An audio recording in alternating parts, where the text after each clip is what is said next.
नमस्कार मैत्रिणींनो, आज आपण बघणार आहोत मारवाडी स्टाईल कढी कशी करायची आहे। यासाठीचं साहित्य, यासाठी आपण घेतलं आहे थोडीशी हिंग पावडर, 3 ते 4 हिरवी मिरची बारीक चिरून घेतली आहे, त्यानंतर हळद, मीठ,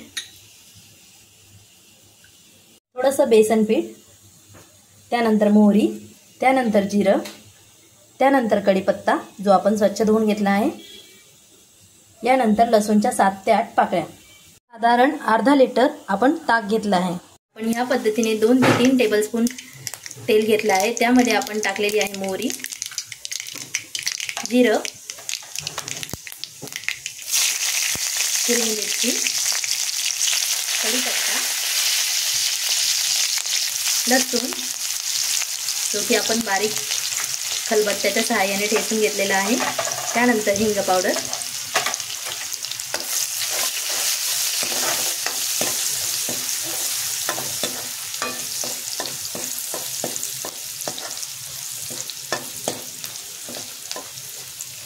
या पद्धतीने लसूण आपल्याला थोडासा लालसर करून घ्यायचा आहे।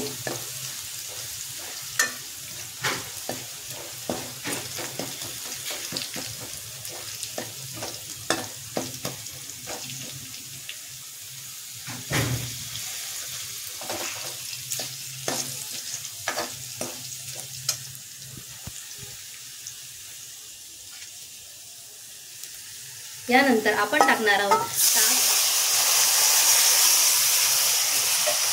आणि बेसन पीठ। तुम्ही बघू शकता दोन्ही एकत्र टाकायचे आहे, जेणेकरून जी कन्सिस्टन्सी आहे आपल्या कढीची ती ह्याप्रमाणे येईल। त्यानंतर चवीनुसार मीठ। तुम्ही बघू शकता या पद्धतीने आपली कढी तयार झालेली आहे।